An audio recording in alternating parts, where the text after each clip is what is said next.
Hi y'all, today I am going to show you some spring crafts that I have done recently. So this first one is, I got this at the Dollar Tree. It was in the Valentine's section. It's this little, I don't even know what to call it, but I am taking the bee off because I didn't want it on there, and so I just took my little scraper thing and popped it off of there. Literally it popped off. It kind of jumped me, but that's okay. And so I just want to make sure that there's no glue or residue on there, so I kind of scraped some off if there was any. So I just got these paints from Amazon. They're the chalk paints from Folk Art. I haven't really tried chalk paint, but this is my first time with it, and I did enjoy using it. It went on really nicely.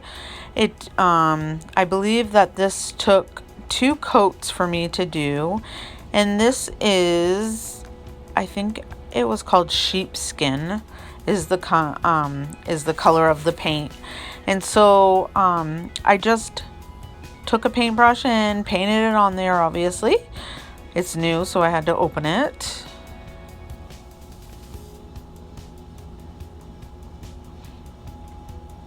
And I believe I did 2 coats on this. I think I said that already, but it didn't take very much paint.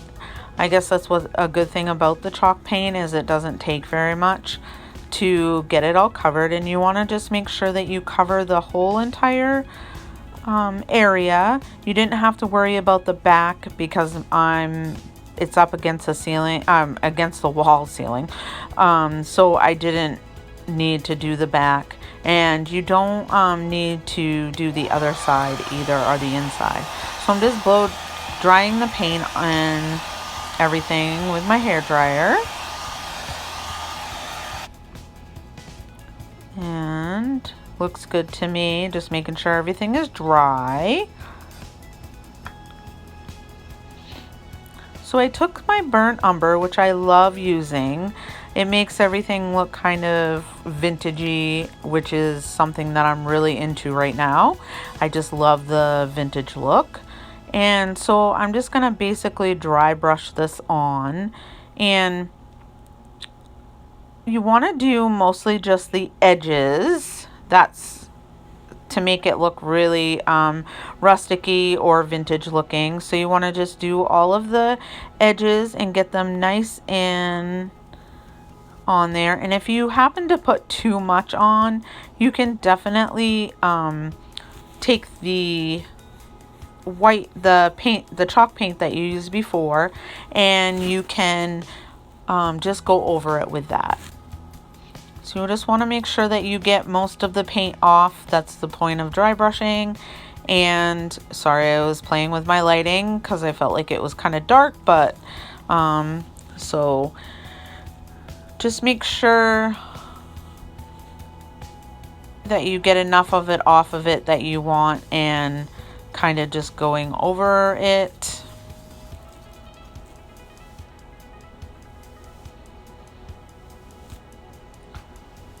Okay, I kind of got too much on there, so I end up going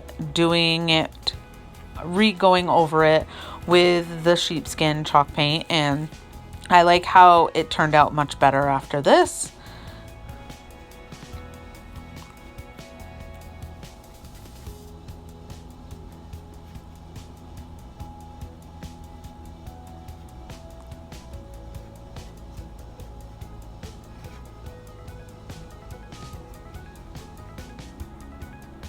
And of course, if you don't like the rustic look, you can definitely make it your own. So then I'm going to go around the edges again with the burnt umber, and this time it comes out much better. So if you're liking my videos, and if you're also haven't subscribed, please do so. And so then we're going to take some sandpaper. I like how it comes out much better this time. So we're just going to take some sandpaper, and I'm just going to go over the edges as well. And then I have this sticker pack that I got at the Dollar Tree, and I really love them. They're just so vintagey looking and very spring-like. So I'm just gonna stick the sticker on the front of it. And what I like about the Dollar Tree stickers is that they really stick on. So if you want to place it first, and if you don't get it right the first time before you start pressing it down, definitely change it, because once you press it down, it really sticks, which is awesome, but it's hard to get back up. I'm not saying you can't get it back up off of there, but it is definitely hard. I really love these stickers, and I am always finding a bunch of stickers at Dollar Tree.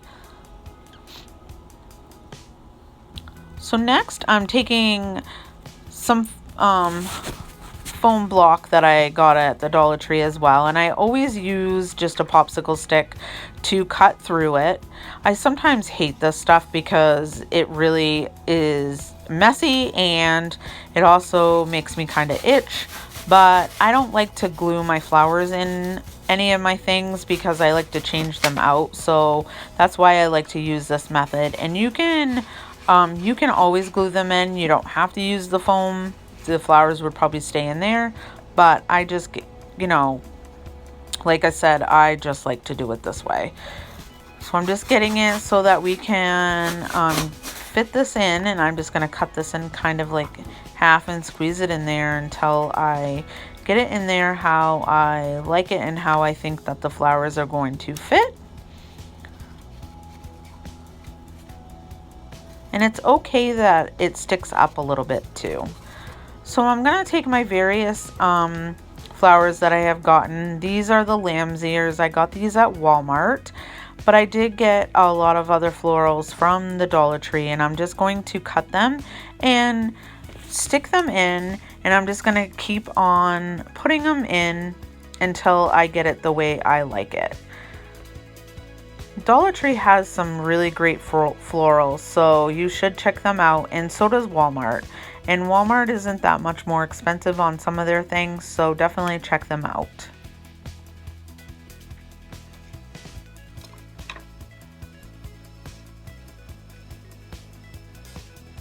So I'm just gonna stick these in here, and the thing is once you get them in there, if you don't like them, you can definitely, that's why I keep trying different ideas and different ways until I get it the way I like it. I could not find my shears that I usually use, so I had to use these scissors, which I do not like to cut the florals with these scissors because it's kind of hard in the middle, but I worked through it. I really like these roses that I got at the Dollar Tree. They're just like these mini roses, and they have such gorgeous color on them and unique colors that you don't typically see. So I was happy to find those. I was just struggling so much cutting these things.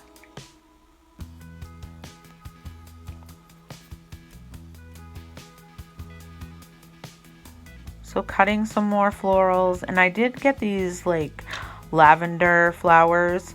I don't know what they're exactly called, but I got yellow, pink, and purple, and just look how this looks. I absolutely adore it, and I think it is a great spring DIY, and I hope that you really enjoyed watching this.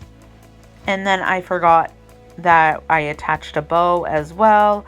I got just a little lacy kind of bow of ribbon that I got at the Dollar Tree, and I just think that it adds just so much more character to this. And I also grabbed a pearl that I have also got at Dollar Tree, and it just brought it up to the next level.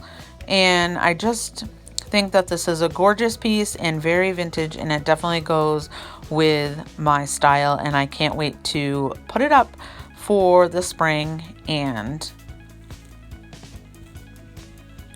so please like my videos as well and comment. I love answering questions, and I love reading all of your guys' comments.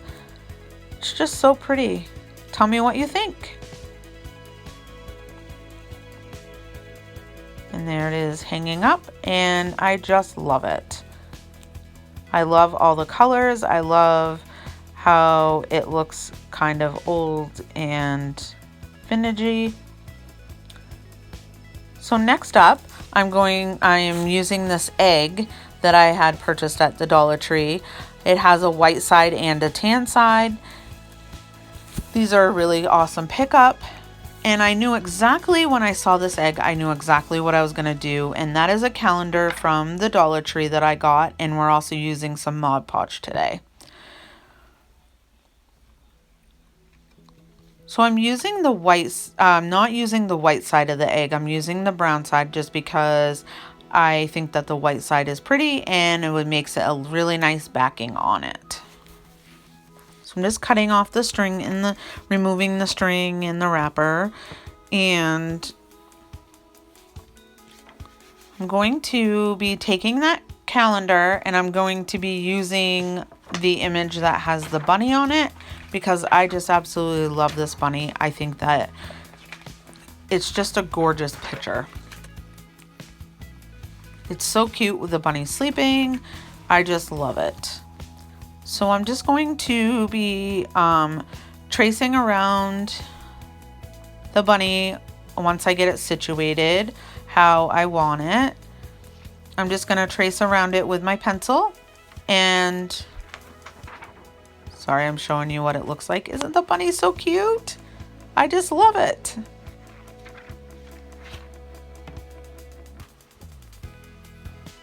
And this really fits perfect on there. You don't have to waste a lot of the calendar.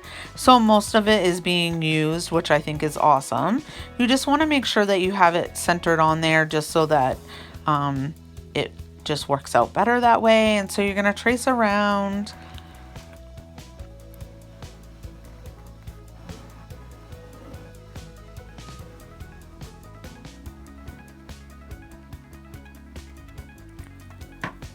And then we're going to cut this out.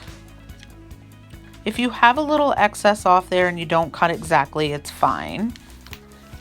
So now we are taking this and we are going to Mod Podge it onto the egg, and I like to do a little bit at a time. So I'm going to start at the top and work my way down. Just want to make sure that you get it on there as even as you can. And then, so I'm going to take some Mod Podge, and you want to do kind of like a thin layer. That's what I found that works the best. So I just start at the top and I make sure that I evenly coat the little part of the area. And then you kind of just smooth it out. And then we're going to do just a little bit more.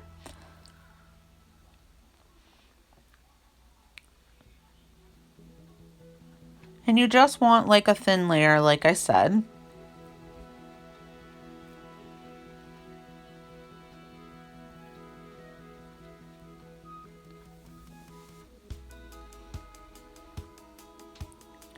If anyone on here has better ways to use Mod Podge, definitely let me know. If something works out better for them than what I'm doing, then that would be awesome. But I use this little, it's actually a Pampered Chef scraper, but I definitely use this a lot in my crafts with Mod Podging. I just kind of like smooth it out.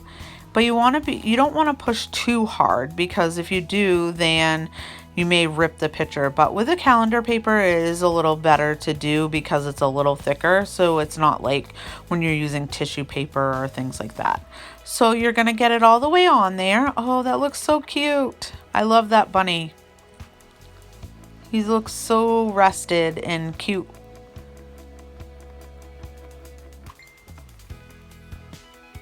So you just want to make sure you smooth it on out and make sure that it's all, all the bubbles and stuff are out. Another way that you can make sure too is you can blow dry it which we're going to do once I put a thin layer to seal it. So I always try to go the same way on my brush. I don't know, that's just what I do. But I just think that it makes it look smoother and it doesn't have as many brush lines in there. And you just want a thin coat just to seal it, and you want to make sure you get on the edges really well too.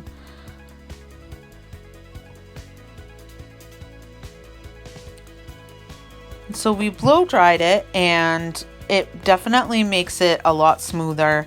And we also are going to take some sandpaper, and I'm just going to go around the edges to get that excess paper off. You can use a finger file as well. That works great too, but I just have the sandpaper, so that's what I'm using today. But you just kind of go around all the edges and you sand it down, and it comes off easily. And so now I'm going to be grabbing some various ribbons. I got all of these at the Dollar Tree, and I'm going to make a messy bow. So basically you just cut these. It doesn't matter. You could use scraps actually if you had some. This is a good way to get rid of your excess ribbon, because I don't throw anything away. So because you could always use it for something. So you kind of lay these out and you just kind of zigzag them or put them however. This is how I do it. A lot of people may do it differently, but this works for me and I like how it comes out.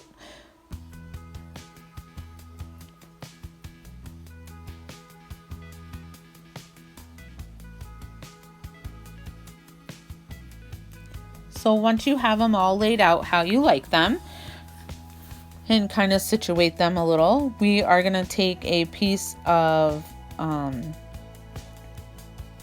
twine, and you're going to put them together, tie it like in a knot in the center. I always like to cut my twine a little bit longer just because it's better to work with, because you can always cut it off. So I just think I find it easier to tie it in a knot, and then you can, like I said, you can cut it off or you can keep it that long, but there's really no need to. So you just kind of make a knot in the center.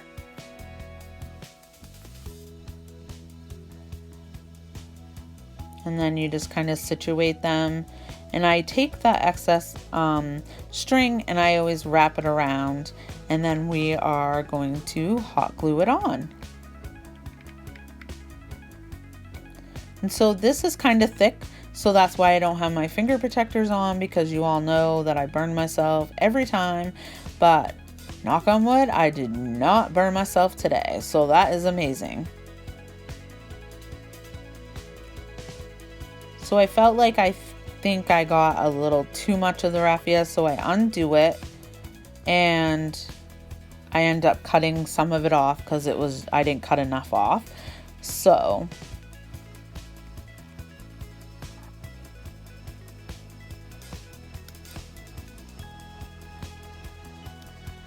once you get that cut off, then you're just going to take the little excess and wrap it around.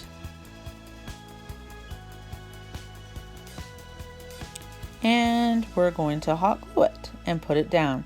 Like, you could put this on the top or the bottom. I just preferred the bottom because I thought that it looked really nice that way. So once you have it glued down, then you can situate the ribbons how you want them. Well, like kind of maneuver them a little bit or pull them out. And so we're going to be taking the scissors and just either ducktailing them or just regular cut, like diagonal cut. So that is what I'm going to be doing next.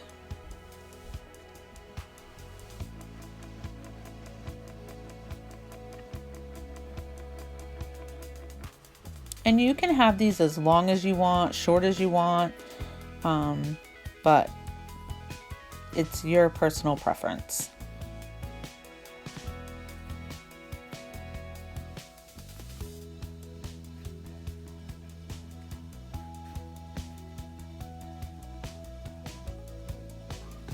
So I have them all cut and have them all situated. I noticed that there was a couple still kind of too long, so I shortened those up. And then I grabbed a button out of my button stash and glued it on in the center. Buttons just add so much to your project and I love using them. So I always find these jars of buttons at Dollar Tree, but you can get some at Walmart as well. But I do like the ones from the Dollar Tree because they have various sizes and colors in them. And this pink one just was so pretty and it looked great on here. Oh, look how that looks. I just love it.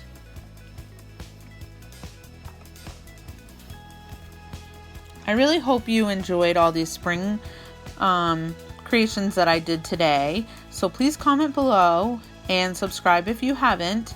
And I will definitely see you next time. And please comment and like. Thank you. Have a great day. Bye.